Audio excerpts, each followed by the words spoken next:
Chers amis auditeurs, mes frères et sœurs en Jésus-Christ, que la grâce et la paix du Seigneur vous soient multipliées. Bienvenue à notre émission d'enseignement et de formation. Je ne cesse pas de répéter, frères et sœurs. L'objectif principal de cette émission consiste à vous encourager, à vous fortifier dans la foi et surtout, faites de vous des véritables disciples pour le royaume de Dieu. Donc, ce soir, on va aborder un sujet très important, frères et sœurs. C'est un sujet qui va intéresser les jeunes, surtout les jeunes célibataires et même ceux qui sont déjà mariés.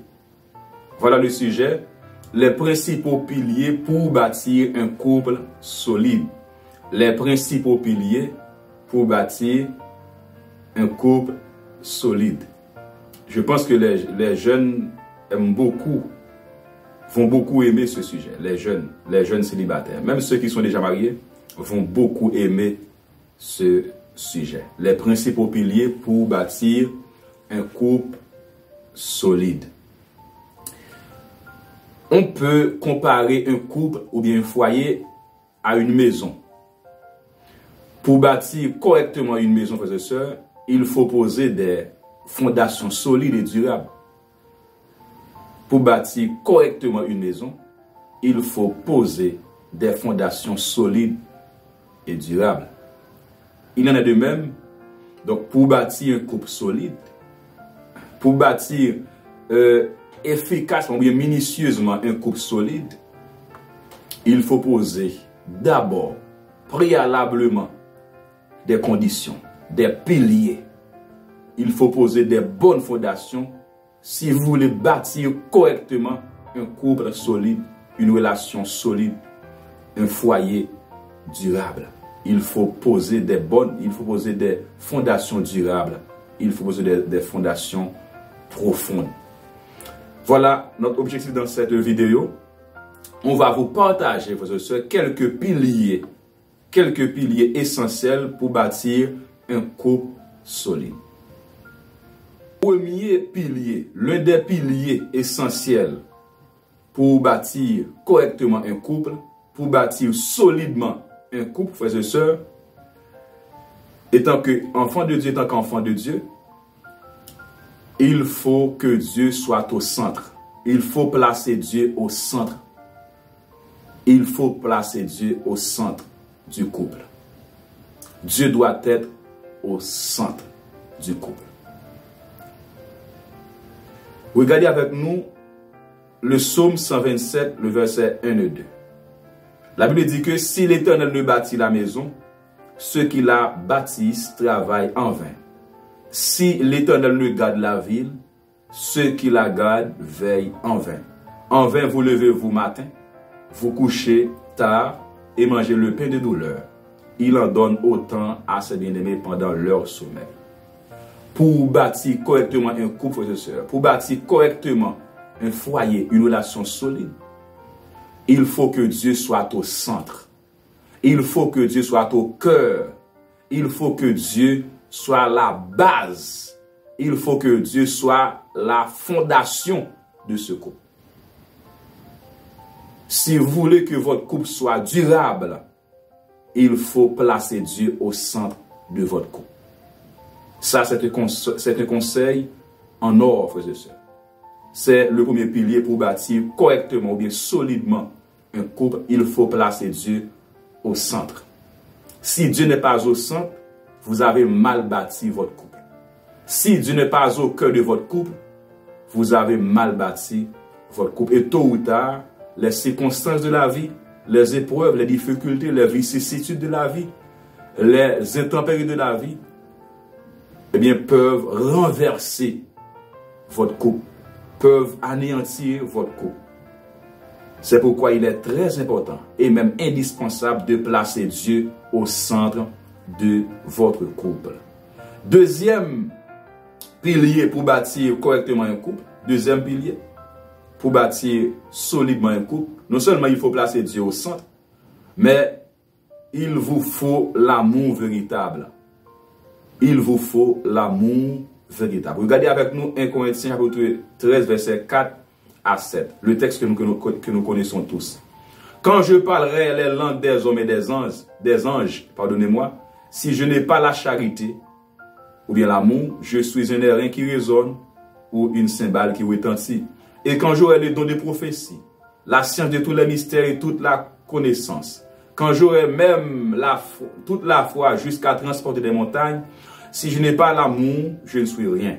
Et quand je distribuerai tous mes biens pour la nourriture des pauvres, quand je livrerai même mon corps pour être brûlé, si je n'ai pas l'amour, cela ne sert de rien. L'amour est parfait, l'amour est plein de bonté, l'amour n'est point envieux, l'amour ne se vante point, l'amour ne s'enfle point d'orgueil, l'amour supporte tout. Donc, l'amour, frères et sœurs, est indispensable. On peut avoir tout ce qu'il faut. On peut avoir tout ce dont on a besoin. Si on n'a pas de l'amour, cela ne sert à rien. Cela ne sert à rien.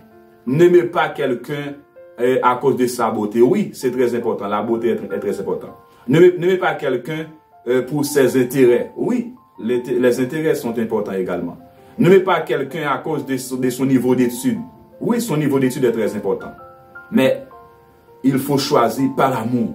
Il ne faut pas se marier par pitié, par intérêt, etc. Non, il faut se marier. Il faut choisir son conjoint par amour. Si vous n'aimez pas quelqu'un, frères et sœurs, ne l'épousez pas. C'est fini. Si vous n'aimez pas quelqu'un, ne l'épousez pas. Assurez-vous que vous aimez profondément la personne que vous voulez épouser. Il faut aimer profondément la personne.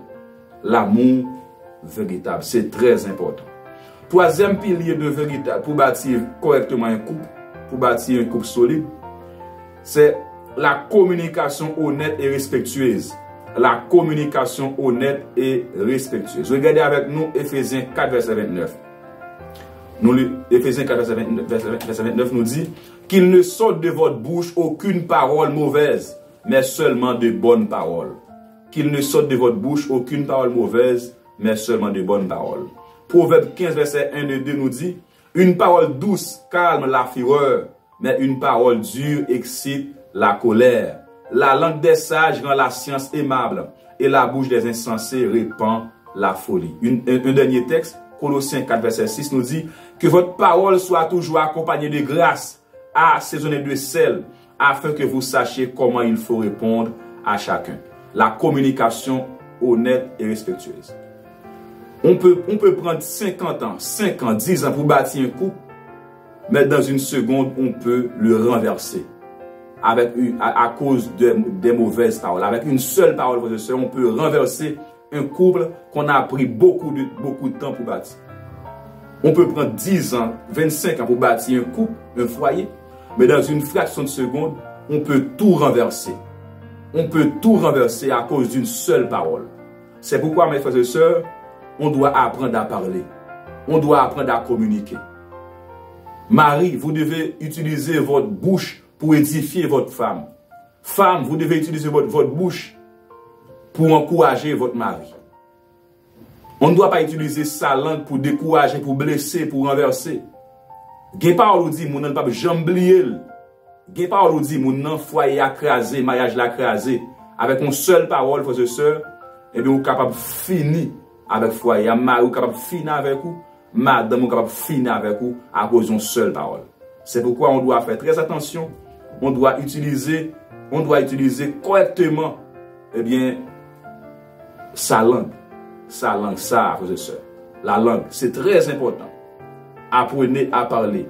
On doit communiquer correctement. C'est extrêmement important. Quatrième pilier, c'est le pardon. Le pardon. Colossiens 3, verset 13. Colossiens 3, verset 13 nous dit, supportez-vous les uns les autres.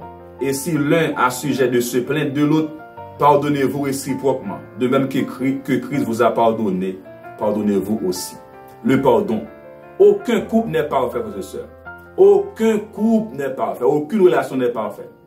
Dans toutes les relations, dans tous les couples, dans tous les foyers, il y a parfois des tensions, il y a parfois des difficultés, il y a parfois des mésententes, il y a parfois de l'incompréhension, il y a parfois des désaccords. C'est pourquoi la Bible nous encourage. La Bible nous dit qu'on doit se supporter mutuellement. On doit se supporter mutuellement. Ne brise pas ton couple à cause des difficultés. Ne brise pas ton foyer à cause des difficultés. Pardonne ton mari. Il t'avait mal parlé, il t'avait offensé, il t'avait blessé. Pardonne-lui. Comme Christ nous a pardonné. Nous qui étions des pécheurs, Dieu nous a fait grâce, il nous a pardonné en Jésus-Christ. Nous aussi, on doit pardonner ceux qui nous ont offensés. Pardonne ton frère, pardonne ton mari, pardonne ta femme. Si elle t'avait blessé, pardonne ta femme. Et cinquième pilier, c'est la fidélité et la confiance. La fidélité et la confiance. Proverbe 31, verset 11 nous dit, le cœur de son mari a confiance en elle et les produits ne lui feront pas défaut. La fidélité et la confiance. Soyez fidèles. Soyez fidèles. Mari, soyez fidèles à votre femme. Femme, soyez fidèles à votre mari. Ne trompez pas votre femme. Ne trompez pas votre femme, vos sœurs. L'infidélité, c'est l'un des virus qui peut renverser un foyer. L'infidélité conjugale. Soyez fidèles dans votre foyer. Soyez fidèles. Donc, la fidélité est très importante pour combattre la méfiance. Là où il y a la méfiance, il y a toujours des conflits. Mais là où il y a la fidélité, il y a la confiance. Il y a la confiance. Soyez fidèles les uns envers les autres. Sixième pilier pour bâtir un couple solide, c'est le respect mutuel. Le respect mutuel. Selon Ephésiens 5, verset 33, Ephésiens 5, verset 33 nous dit, du reste, que chacun de vous aime sa femme comme lui-même et que la femme respecte son mari. Le respect mutuel. On doit se respecter mutuellement. Ne dites pas n'importe quoi à votre femme. Ne dites pas n'importe quoi à votre mari. Ne faites pas n'importe quoi à votre femme. Ne faites pas n'importe quoi à votre mari. On doit se respecter mutuellement. On doit se respecter mutuellement. Vous devez apprendre à honorer votre femme et vous devez apprendre à honorer votre mari. C'est très, très, très, très important. Septième pilier, c'est la patience et la persévérance. La patience et la persévérance. Romains 12, verset 12.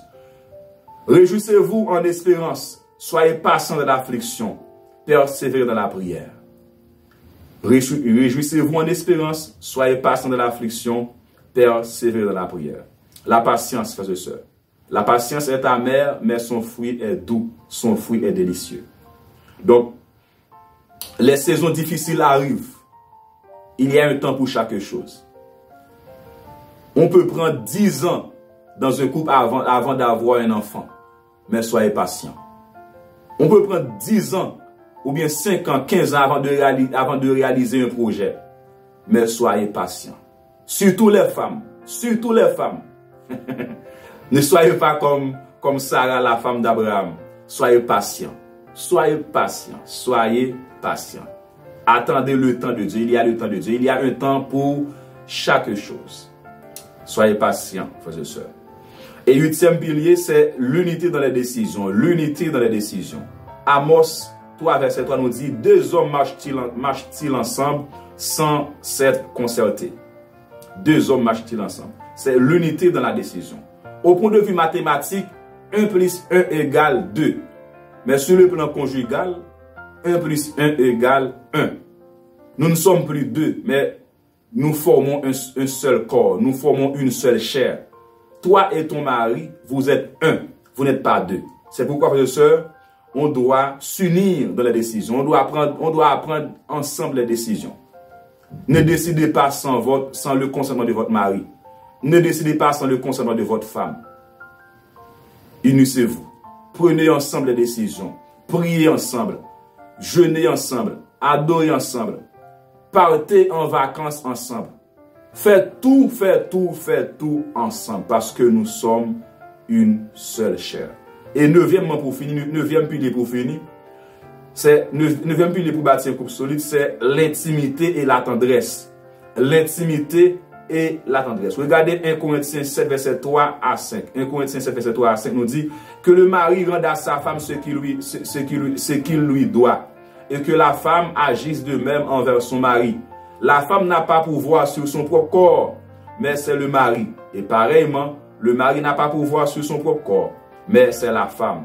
Verset 5. Ne vous privez point l'un de l'autre, si ce n'est de commun accord, pour un temps, afin de vaquer à la prière. Puis revenez ensemble, afin que Satan ne vous tente point à cause de votre incontinence. L'intimité et la tendresse. Il y a un temps pour prier, il y a un temps pour jeûner, il y a un temps pour adorer, il y a un temps pour passer du temps avec votre femme, il y a un temps pour passer du temps avec votre mari. L'intimité, surtout les servantes de Dieu, surtout les pasteurs, surtout les prédicateurs, je vous parle, je vous connais, surtout les dames missionnaires, surtout les servantes de Dieu. On est tout le temps en mission, on est tout le temps en prière. Nous pas jamais réserver un petit temps pour mari, non. Nous pas jamais réserver un petit temps pour madame, non. Faites attention, frères et sœurs, faites attention. Tout le temps, bon Dieu dit nous pour nous faire 7 jours sous sac, sans mari, non. Tout le temps, bon Dieu dit nous pour nous partir 15 jours en mission. Si foyer est brisé, ministère risque de briser aussi. Je vous dis la vérité. Si foyer est brisé, ou risque de perdre onction, ou risque de perdre grâce, mon Dieu. C'est pourquoi, frères et sœurs, on doit prendre soin de son foyer. Prenez soin de votre foyer. Prenez soin de votre femme. Prenez soin de votre mari. Votre premier ministère, c'est votre foyer. Votre premier ministère, c'est votre famille, frères et sœurs. D'ailleurs, la Bible dit que si on ne peut pas prendre soin de famille, eh bien, il la foi et il pire qu'un infidèle.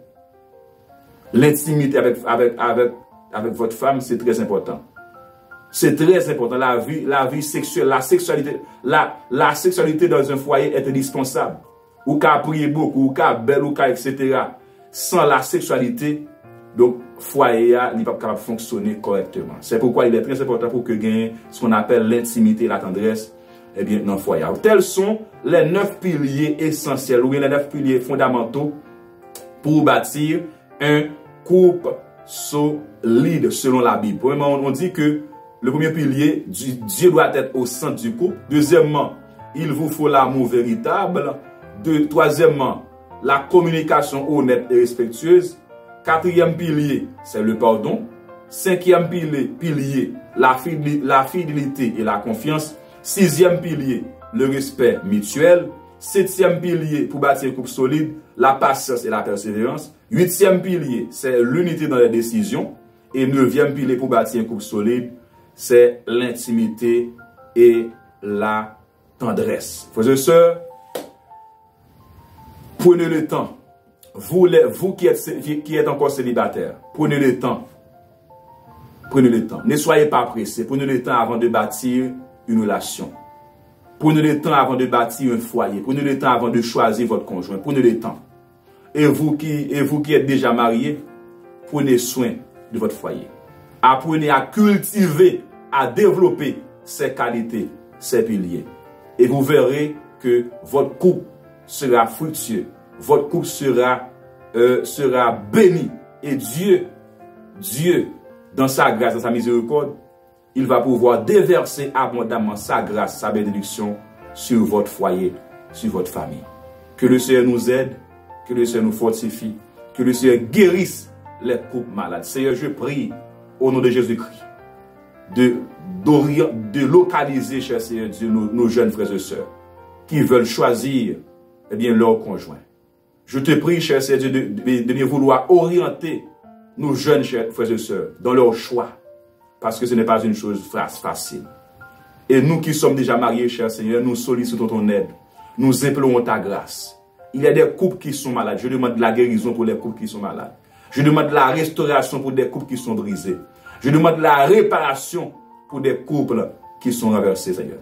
Dans ta grâce infinie, je te prie de réparer les couples qui sont malades. Je te prie de restaurer les couples qui sont brisés. Je te prie de guérir les couples qui sont malades, cher Seigneur Dieu. Et je te prie, au Dieu d'amour, de bien vouloir orienter les célibataires afin au Dieu d'amour, afin qu'ils puissent choisir correctement, au Dieu d'amour, leur conjoint. Accorde-nous ta grâce, accorde-nous ta faveur. Au nom de Jésus qui vit et qui règne au siècle des siècles. Je crois que vous avez été pleinement bénis pendant ce mois de septembre. Donc, n'hésitez pas à partager cette formation. Et samedi prochain, si Dieu veut, on va aborder une autre série pour la gloire de Dieu. Partagez, aimez la vidéo.